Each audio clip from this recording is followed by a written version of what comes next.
Index development లో first priority ఐక్యరాజ్య సమితి ఇచ్చింది ఏంటంటే విద్యకి ప్రాధాన్యత. వెనుకబడ్డ దేశాలు సూడాన్, కాంబోడియా, ఆకలి దేశాల్లో కూడా 20% పైన పెట్టాలి ఎడ్యుకేషన్ కి. కానీ మనం తెలంగాణ అనేది నార్త్ ఈస్ట్ స్టేట్స్ కన్నా అత్యంత తక్కువ బడ్జెట్ పెడుతుంది. షేమ్. తెలంగాణ విద్యారంగం ఇవాళ ఎట్లుందంటే అన్ని రాష్ట్రాల కన్నా తక్కువ స్థానంలో ఉంది తెలంగాణ. ఇవాళ 9వ తరగతి చదువుతున్న పిల్లలకు కూడా 3వ తరగతి పిల్లలు చేసే కూడికలు, తీసివేతలు, బాగారాలు రావట్లే. 10వ తరగతి చదువుతున్న పిల్లలకు కూడా ఇంగ్లీష్ లో గానీ తెలుగులో గానీ లీవ్ లెటర్ రాసే పరిస్థితి కూడా లేదు. కొన్ని గణాంకాలు చెప్పాలి. ప్రభుత్వాన్ని విమర్శించడానికో కాదు, ఒక జర్నలిజం స్కాలర్ గా, ఒక టీచర్ గా నేను చెప్తున్నా. దీని ప్రభావం సొసైటీ మీద ఎట్లుంటదంటే, ఇప్పుడే నాకు ఒక స్కాలర్ పంపించాడు. విద్య అనేది భారత రాజ్యాంగం కల్పించిన అందరి హక్కు విద్య పొందడం. యూపీఏ ప్రభుత్వం విద్య హక్కు చేసింది. రైట్ టు ఎడ్యుకేషన్ అనేది భూమి మీద పుట్టిన, భారతదేశంలో పుట్టిన పౌరులందరికీ విద్యను అందించడం ప్రభుత్వాల యొక్క బాధ్యత.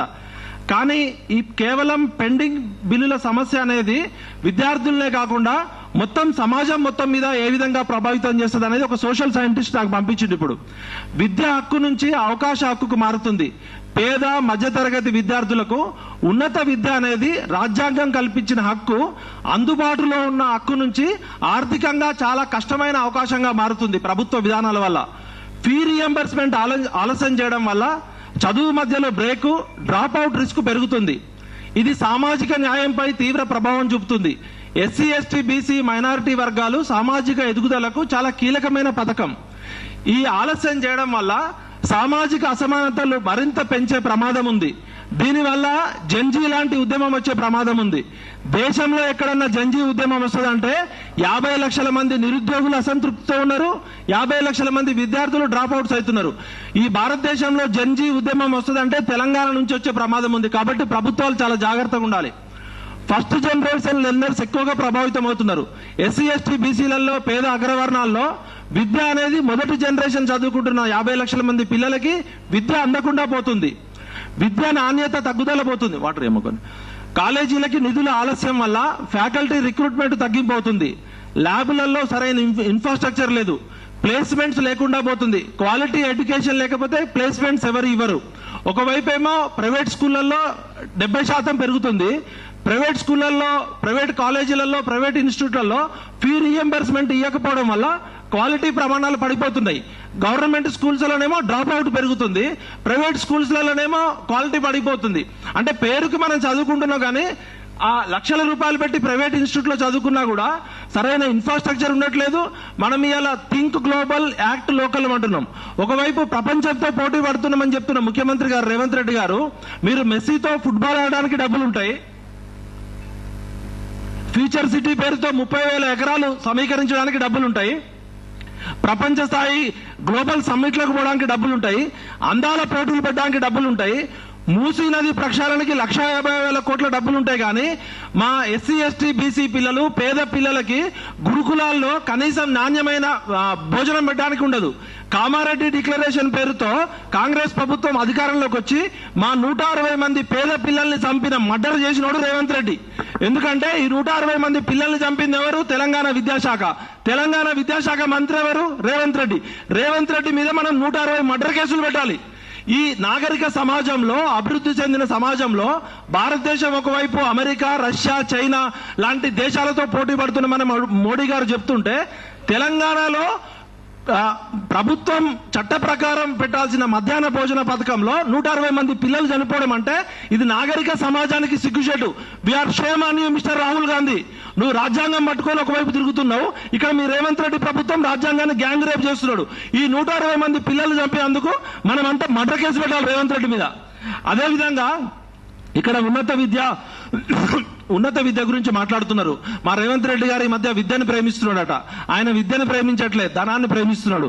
ఎందుకంటే విద్యను ప్రేమించేటోడైతే కాకతీయ యూనివర్సిటీ, ఉస్మానియా విశ్వవిద్యాలయంలో 1270 పోస్టులు ఉండాల్సింది 900 పోస్టులు ఖాళీగా ఉన్నాయి. దాదాపు 846 పోస్టులు ఖాళీగా ఉంటే నువ్వు 1000 కోట్లు ప్రకటించింది బిల్డింగ్ల కోసం.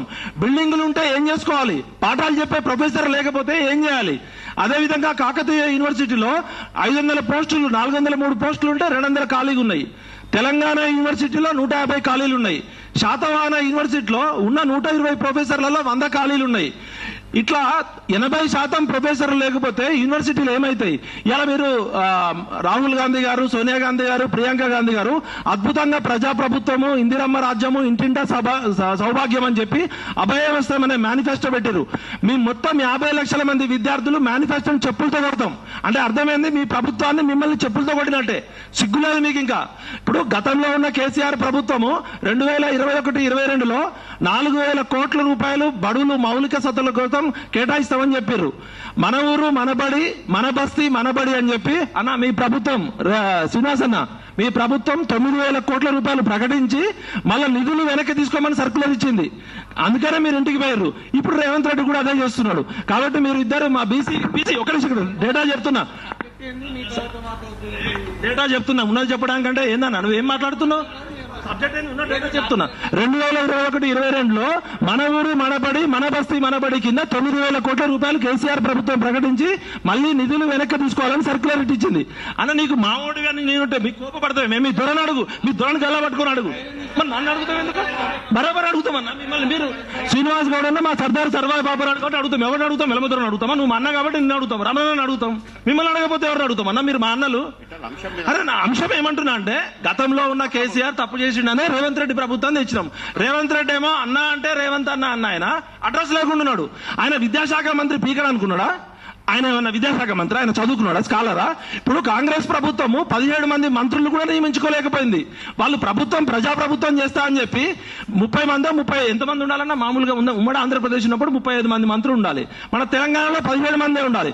17 మంత్రుల్లో విద్యాశాఖ మంత్రి చదువుకున్న శ్రీధర్ బాబుకో లేకపోతే నాలెడ్జ్ ఉన్న వాళ్ళకో నియొచ్చు కదా. రేవంత్ రెడ్డి గారు మీకేమైనా సదుద్దేశం ఉంటే విద్యాశాఖ మంత్రిగా మీరు ఇమీడియట్ గా వేరే వాళ్ళకి ఇవ్వండి. కాంగ్రెస్ ప్రభుత్వాన్ని రాహుల్ గాంధీని అడుగుతున్నా, మీరు కనీసం విద్యాశాఖ మంత్రి పెట్టలేని మీరు Rahul Gandhi, Sonia Gandhi, Priyanka Gandhi we are shame on you. ఎందుకు విద్యాశాఖ మంత్రి ఉంటాడు? అన్ని శాఖలు ఆయన కిందే ఉంటాడు. హోంశాఖ ఆయనే, మున్సిపల్ శాఖ ఆయనే, అర్బన్ డెవలప్మెంట్ ఆయనే. మరి ఇది ప్రజాప్రభుత్వమా, ప్రజాస్వామ్యమా, రాజ్యాంగబద్ధంగా నడుస్తుందా? అన్న నాకు ఏ పార్టీ మీద కోపం లేదు. నేను ఒక తెలంగాణ ఉద్యమకారుడుగా 12 సంవత్సరాలు మన తెలంగాణ వచ్చినాక విద్యారంగము దేశంలోనే అత్యంత చిట్ట చివరి స్థానంలో ఉంది. 50 లక్షల మంది నిరుద్యోగులు ఉన్నారు. పిల్లలు చచ్చిపోతున్నారంటే మన పాలకులే కదా కారణము. గవర్నెన్స్ లో నేను ఒక పబ్లిక్ పాలసీ స్కాలర్ గా చెప్తున్నా. Politics minus governance, Bandaru Dattatreya గారు లాంటి పెద్ద మనుషులు, politics minus governance is equal to mafia అవుతుంది. రాజనీతిలో పాలన లేకపోతే, రాజకీయంలో పరిపాలన లేకపోతే అది మాఫియాకి దారితీస్తుంది. కాబట్టి మనమంతా ఎస్సీ ఎస్టీ బీసీల కోసం, పేద బడుగు వర్గాల కోసం, గరీబుల కోసం కొట్లాడుతున్నాం. కాబట్టి మన ఈగో ప్రాబ్లమ్స్ పక్కకు పెట్టి ఎడ్యుకేషన్ లో 20% పెట్టాల్సిందే. నార్త్ ఈస్ట్ స్టేట్స్ లో 5 to 6% పెడుతున్నారు. తెలంగాణ అత్యంత ధనిక రాష్ట్రము, విద్యారంగంలో అత్యంత చివరిలో ఉంది. షేమాన్ ఆల్ పార్టీలు, ఆ పార్టీ ఈ పార్టీ అని కాదు, మనం గట్టిగా అడిగితేనే కదా. కాబట్టి దయచేసి నేను ఏమంటున్నా అంటే అన్న మీరంతా బీసీ వర్గాల నుంచి వచ్చిర్రు, రేపు పొద్దున కీలకమైన పదవుల్లో ఉండాలి. మీరు దత్తాత్రేయ గారు కానీ, సీనన్న కానీ, రమణన్న కానీ మా ఆవేశాన్ని, మా బాధని అర్థం చేసుకోండి. దయచేసి ఖచ్చితంగా ఈ బడ్జెట్ లో 20% వాటా పెట్టాల్సిందే. కాంగ్రెస్ ప్రభుత్వం ప్రకటించిన డిక్లరేషన్ ఏదైతే మేనిఫెస్టోలో పెట్టిరో ఆ అంశాలు గినక చేయకపోతే ఖచ్చితంగా రేవంత్ రెడ్డి ప్రభుత్వం మీద తిరుగుబాటు వస్తుంది. Rahul Gandhi, Sonia Gandhi, Priyankaji we are requesting you and we are warning you.